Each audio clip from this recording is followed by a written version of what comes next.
नमस्कार दोस्त, स्वागत करते हैं आपके अपने यूट्यूब चैनल शिक्षा साथी में। दोस्त, अभी हम लोग टेक्नीशियन आरआरबी ग्रेड 3 का 29 दिसंबर का फर्स्ट शिफ्ट का क्वेश्चन हमें मिल चुका है। चलिए उसको मिलाते हैं। जिन दोस्त का एग्जाम हो चुका है अपना मिलाएंगे कि वो क्या आंसर लगाए हैं और उनका कितना गलत और कितना सही होता है। और दोस्त, जिन दोस्तों का एग्जाम है वो इस क्वेश्चन को देख करके अगले शिफ्ट के लिए तैयार हो जाएं। दोस्त, अगर वीडियो को देख रहे हैं तो वीडियो को लाइक जरूर कीजिएगा और अगर चैनल पर मुझे सब्सक्राइब नहीं किए हैं तो मुझे सब्सक्राइब कर लीजिएगा। चलिए, पहला क्वेश्चन आया था कि ब्रिक्स 2024 की मेजबानी कौन से देश कर रहा है। तो देखिए दोस्त, ब्रिक्स से पहले कल भी क्वेश्चन आया था और आज भी क्वेश्चन आ गया ब्रिक्स देश से कि ब्रिक्स 2024 की मेजबानी कौन सा देश कर रहा है। तो देखिए, रूस के कजान शहर में ब्रिक्स सम्मेलन शिखर सम्मेलन अक्टूबर 22 से 24 के बीच हुआ और ब्रिक्स के कजान शहर में ब्रिक्स शिखर सम्मेलन के रूस के कजान शहर में हुआ। कल क्वेश्चन आया था कि ब्रिक्स जो सम्मेलन हुआ था, ब्रिक्स समिट हुआ था, उस ब्रिक्स समिट में चीन और भारत के बीच किस मैटर में बात हुआ। तो उसका आंसर था सीमा विवाद पर। ठीक है, आज फिर पूछ लिया। देखिए, ब्रिक्स के बारे में थोड़ा बहुत और जान ले। ब्रिक्स कजान में हुआ है रूस में, तो क्वेश्चन आज पूछ चुका। देखिए, यह ब्रिक्स शिखर सम्मेलन का 16वां संस्करण है। ध्यान रखिए, कौन संस्करण है ये? 16वां। तो अगले सीट में ये क्वेश्चन आप पूछ ले कि कौन संस्करण है, तो 16वां संस्करण है। ठीक है, थीम क्या है? तो न्याय संगत वैश्विक विकास और सुरक्षा के लिए बहुपक्षवाद को सुदृढ़ करना। दोस्त, ये दो इंपॉर्टेंट क्वेश्चन बनेंगे। कौन संस्करण है? 16वां संस्करण है और इसका थीम क्या है? तो न्याय संगत वैश्विक विकास और सुरक्षा के लिए बहुपक्षवाद को सुदृढ़ करना।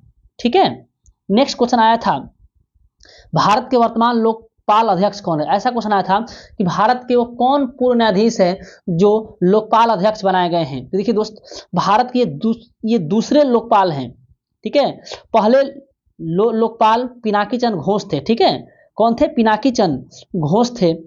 और ये दूसरे लोकपाल हैं जो बनाए गए हैं, जिनका नाम है न्यायमूर्ति अजय मानिक राव खानविलकर। अजय मानिक राव खानविलकर। ठीक है दोस्त, अब लोकपाल के बारे में थोड़ा जान लेते हैं।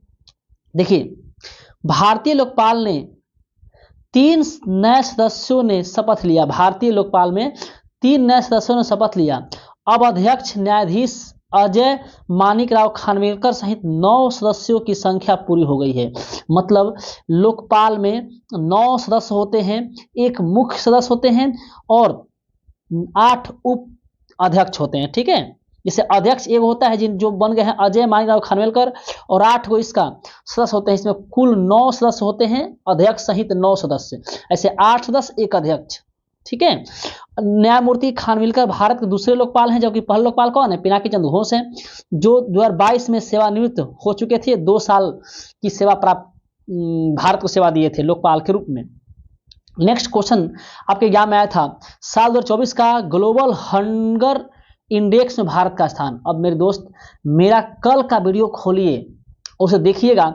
मैं कहा था उसमें एग्जाम में क्या था कि पेपर में आया था सतत विकास में भारत कौवे स्थान पर, तो हम कहे थे 109वें स्थान पर है, और भ्रष्टाचार में 93वें स्थान पर है। हम ये बताए थे, ये क्वेश्चन आया था, हम ये बताए थे भ्रष्टाचार में 93वें स्थान पर है।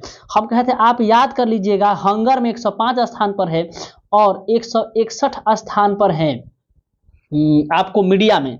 ठीक है, हम कहे थे आप इसको याद करके जाइएगा दोस्त, आपके एग्जाम में आ सकता है। देखिए, आज के एग्जाम में ये क्वेश्चन आ चुका है। ठीक है, तो याद रखिए, भ्रष्टाचार में 93, सतत विकास में 109, 161 किसमें? प्रेस में, 105 भूखमरी में। और आप अगर देखिएगा तो इन क्या होते हैं, जेंडर गैप इंडेक्स में 129 स्थान है। जेंडर गैप इंडेक्स में 126 स्थान खुशहाली में है।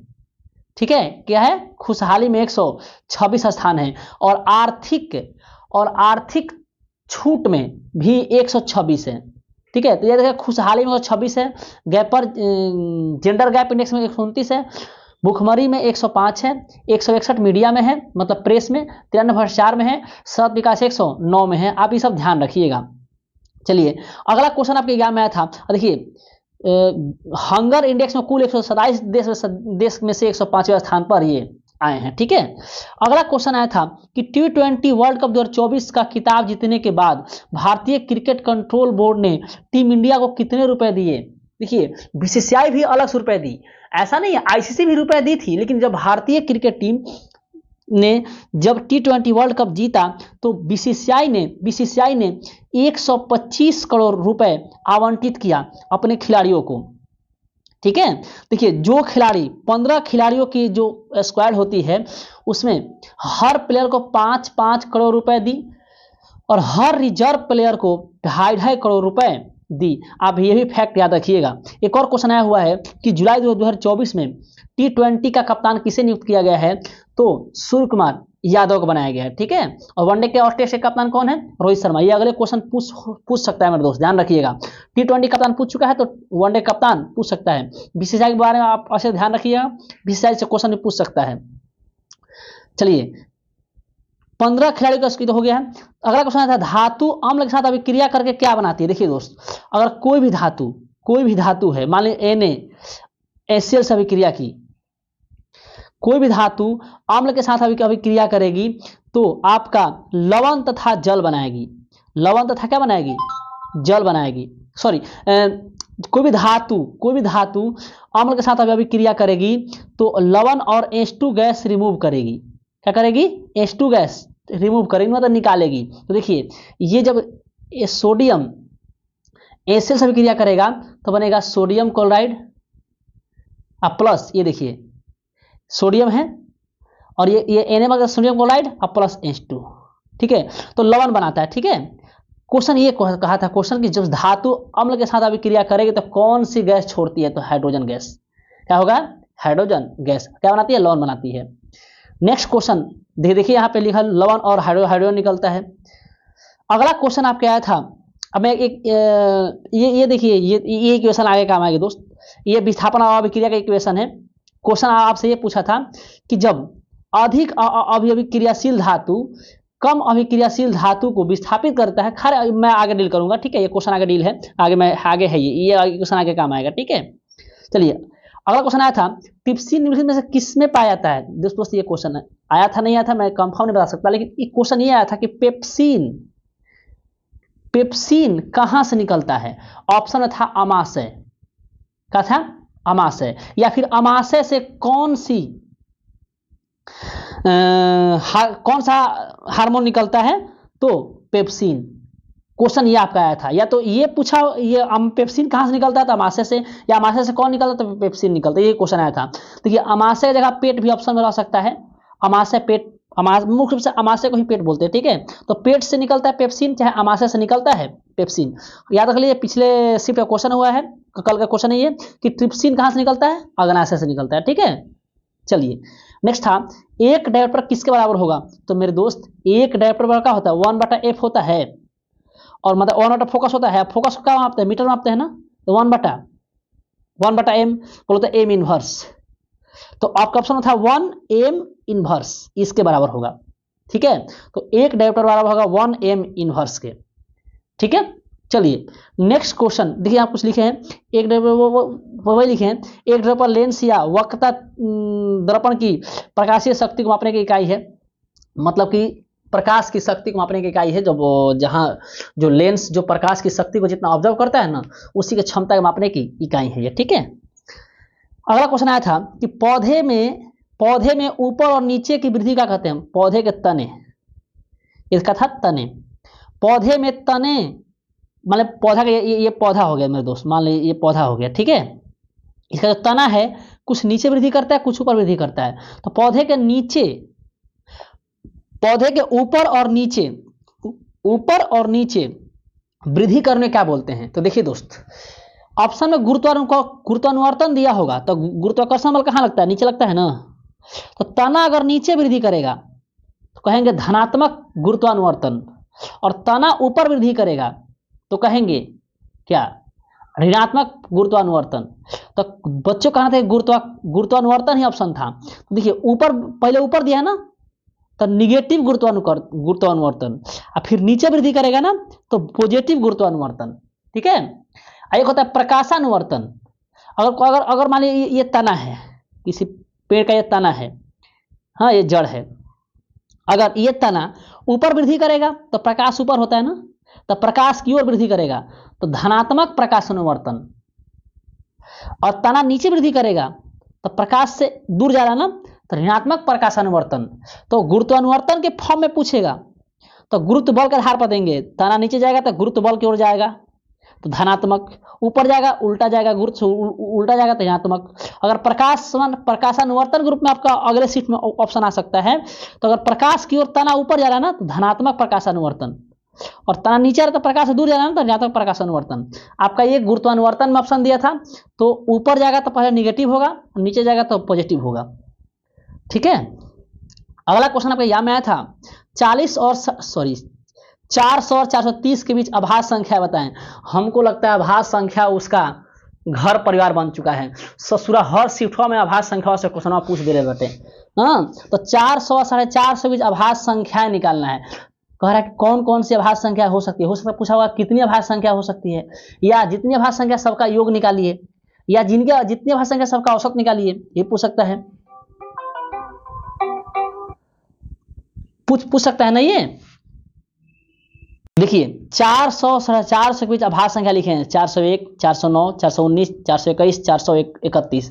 अगर इनका योग पूछा होगा तो जोड़ दीजिएगा, अगर पूछा कितनी होंगी तो 1 2 3 4 5 होगी, अगर इनका औसत पूछा तो जोड़ करके 5 से भाग दे दीजिएगा।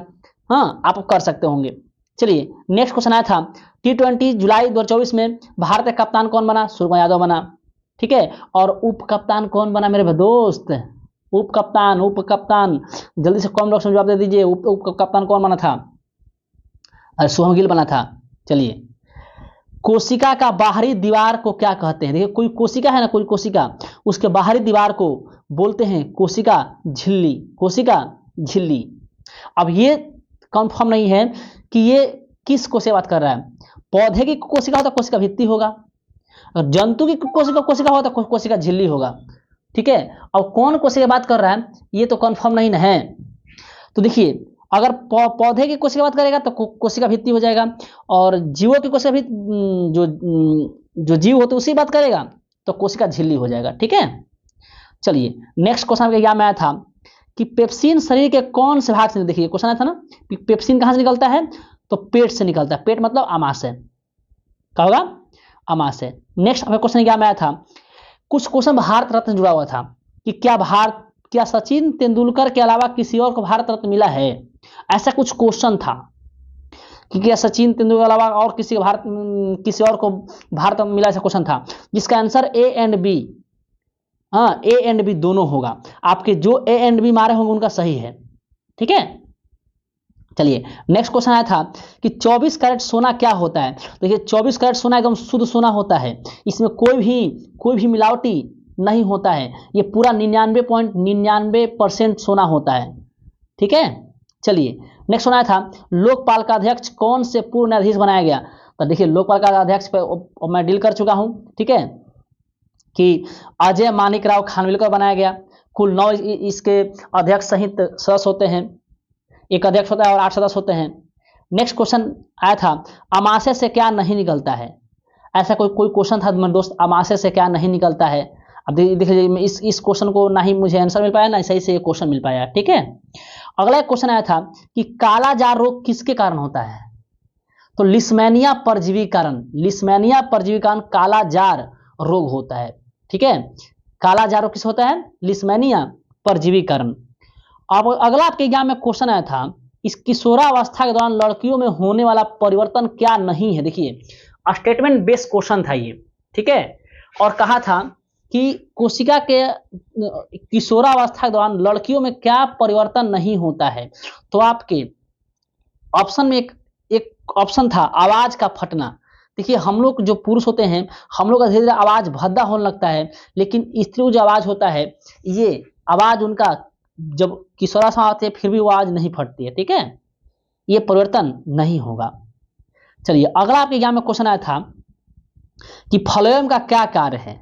फ्लोएम का कार्य क्या पूछा? देखिए कल जाइलम का कार्य पूछा था दोस्त, रिलेट कीजिए क्वेश्चन को। कल जाइलम का कार्य पूछा था, आज फ्लोएम का कार्य पूछ लिया। कल अग्नाशय से निकलना ट्रिप्सिन के बारे में पूछा था, आज आमाशय से निकलना पेप्सिन के बारे में पूछ दिया। ठीक है। तो फलों में क्या कार्य, देखो भोजन का परिवहन, भोजन का, पौधे के सभी भागों में भोजन का परिवहन करना। साथ में एक ऑप्शन था जो बच्चों का कहना था कि वही आंसर होगा, जो आबाद कोई आंसर था नहीं, एमिनो एसिड और सुक्रोज, एमिनो एसिड और सुक्रोज का परिवहन, ये ऑप्शन था। भोजन परिवहन ऑप्शन नहीं था, अमीनो एसिड और सुक्रोज का परिवहन ये ऑप्शन था। तो आपका राइट आंसर जो ये मारे होंगे वो उनका सही हुआ होगा। अगला क्वेश्चन था कि द्रव का गैस बदलना। देखिए कोई क्वेश्चन आया था, द्रव का गैस बदलना या द्रव का ठोस बदलना, कोई एक क्वेश्चन आया था। अगर दोस्त अगर आपके एग्जाम में द्रव का ठोस में बदलना क्या कहलाता आया होगा क्वेश्चन, तो कहलाएगा संघनन, संघनन, क्या कहलाएगा, संघनन। अगर आपके एग्जाम में गैस से द्रव में बदलने को क्या कहते आया होगा, तो संघनन होगा। अगर द्रव से ठोस में बदलना आया होगा, कि द्रव से ठोस में बदलना क्या कहता, तो ये कहलाता है हिमीकरण अर्थात ठोसीकरण। हालांकि ये एग्जाम में कल आ चुका है, कल के शिफ्ट में एग्जाम में 28 तारीख शिफ्ट में ये क्वेश्चन आ चुका है कि द्रव का ठोस बदलना हिमीकरण अर्थात ठोसीकरण कहलाता है। अगर ये आया होगा तो ये होगा, अगर ये गैस का द्रव बदलना आया होगा तो संघनन होगा। ठीक है, आप देख लीजिएगा आपके एग्जाम में कौन सा आया था। चलिए अगला क्वेश्चन आपके एग्जाम में आया था कि धातु के ऑक्साइड के विलयन से धारा प्रवाहित करने पर कौन सी गैस निकलती है। अब देखिए ध्यान से, कह धातु का ऑक्साइड, अगर कोई धातु का ऑक्साइड है, अगर कोई विलयन है, ठीक है, कोई विलयन है यहाँ पे, और इसमें मान लीजिए कि फेरिक ऑक्साइड है या जिंक ऑक्साइड है, ये धातु का अगर इसमें ऑक्साइड है, ठीक है, धातु का ऑक्साइड है, और इसमें धारा प्रवाहित करने पर कौन सी गैस निकलती है। यहां था कौन सी गैस नहीं निकलती मेरे दोस्त, आपके क्वेश्चन में क्या था, कौन सी गैस नहीं निकलती है। ठीक है, ये ऑप्शन में था। देखिए O2 निकलता है, Cl2 निकलता है, H2 निकलता है। आपका आंसर होना चाहिए CO2 नहीं निकलता है। क्लोरीन निकलता है, हाइड्रोजन निकलता है, ऑक्सीजन निकलता है, CO2 आपका नहीं निकलता है अकॉर्डिंग टू ऑप्शन। ठीक है, नहीं पूछा था कौन नहीं निकलता है, तो कार्बन डाइऑक्साइड नहीं निकलता है। ठीक है, चलिए अगला क्वेश्चन है, धातु के ऑक्साइड अम्लीय नहीं होते हैं, गलत चुनना था। देखिए एक स्टेटमेंट दिया था, निम्न में से कौन गलत है। ठीक है, उसमें से एक लाइन दिया था, धातु के ऑक्साइड अम्लीय नहीं होते हैं। ठीक है, धातु नहीं, ऐसा कुछ दिया था, धातु के ऑक्साइड अम्लीय होते हैं, ऐसे दिया था, धातु के ऑक्साइड अम्लीय होते हैं, ये दिया था, धातु का ऑक्साइड अम्लीय होते हैं, ये लाइन दे दिया था। ठीक है, यही आपका आंसर होगा, क्योंकि धातु का ऑक्साइड क्षारीय होते हैं ना कि अम्लीय होते हैं। ठीक है, गलत कथन चुनना था, 4 ऑप्शन दिया था, गलत को चुने। उसमें से एक लाइन था कि धातु का ऑक्साइड अम्लीय होते हैं, ये तो गलत है ना, धातु का ऑक्साइड क्षारीय ना होते हैं, यहाँ लिखा था अम्लीय होते हैं, तो ये आपका गलत हो जाएगा। ठीक है, ऐसा स्टेटमेंट बेस्ड क्वेश्चन आया था। अगला क्वेश्चन आपके एग्जाम में आया था कि एक अधिक अभिक्रियाशील धातु कम अभिक्रियाशील धातु को विस्थापित कर देती है, तो यह अभिक्रिया क्या कहलाती है। देखिए मैं था ना, देखिए Fe, देखिए Fe प्लस CuSO4, फिर अब देखिए जो Fe है ये कॉपर से अधिक अभिक्रियाशील है, क्योंकि अगर आप याद कीजिएगा तो सबसे ज़्यादा पोटेशियम अभिक्रियाशील, potassium, sodium, calcium, magnesium, aluminium, zinc, लोहा नहीं, ये लोहा से नीचे आता है कौन, ये कॉपर। यहाँ तक कार्बन से भी हाइड्रोजन से भी कम अभिक्रियाशील है कॉपर। तो देखिए Fe क्या करेगा, कॉपर को हटा देगा और अपने जाकर के वहां SO4 के साथ जुड़ जाएगा। तो देखिए SO4 के साथ जुड़ गया तो FeSO4 हो गया प्लस Cu, प्लस क्या हो गया, Cu हो गया। तो ये कौन सी अभिक्रिया कहलाएगी, विस्थापन अभिक्रिया कहलाएगी। नेक्स्ट आपके एग्जाम में क्वेश्चन आया था कि भारतीय संस्कृति को बढ़ावा देने के लिए भारत ने किसके साथ सांस्कृतिक संबंध बनाए हैं। देखिए दोस्तों ऐसे देश तो बहुत सारे हैं, भारतीय संस्कृति को बढ़ावा देने के लिए भारत ने कई देशों के साथ सांस्कृतिक संबंध बनाए हैं, यहाँ तक ब्रिटेन से भी बनाए हैं, लेकिन 4 आपको ऑप्शन दिया था, चीन, भूटान, नेपाल, रूस। इसका आंसर होगा भूटान, इसका आंसर होगा भूटान। भूटान के साथ ही भारत ने सांस्कृतिक संबंध बनाया है भारतीय संस्कृति को बढ़ावा देने के लिए according to option. Next question आपके एग्जाम में आया था कि पहला राष्ट्रीय विज्ञान पुरस्कार किसे दिया गया, पहला राष्ट्रीय विज्ञान टीम पुरस्कार किसे दिया गया। देखिए दोस्त, जो भारत का चंद्रयान 3 का जो टीम है उसे राष्ट्रीय विज्ञान टीम पुरस्कार जो पहली बार मिला है उसे दिया गया। इसरो की टीम चंद्रयान 3 जो लॉन्च की है उसी टीम को राष्ट्रीय विज्ञान टीम पुरस्कार दिया गया है। दोस्त मुझे इतने ही क्वेश्चन मिल पाए हैं और ये सारे के सारे सही क्वेश्चन हैं। दोस्त मेरा मेहनत पसंद आ रहा है आपको तो मेरे वीडियो को लाइक करें, अगर चैनल को सब्सक्राइब नहीं किए तो सब्सक्राइब करें। आने वाले जितने भी एग्जाम होंगे दोस्त, ग्रुप डी हो गया, एनटीपीसी हो गया, एलपीसीबी 2 हो गया, आपका बिहार का कोई भी एग्जाम हो गया, चाहे किसी स्टेट एग्जाम हो गया, तो सारे क्वेश्चन का यहाँ पे एनालिसिस कराया जाएगा फ्यूचर में। दोस्त चैनल को सब्सक्राइब करके रखिए, आपको बेहतरीन रूप से हम किसी भी एग्जाम एनालिसिस को कराएंगे। चलिए मिलते हैं नेक्स्ट शिफ्ट के साथ।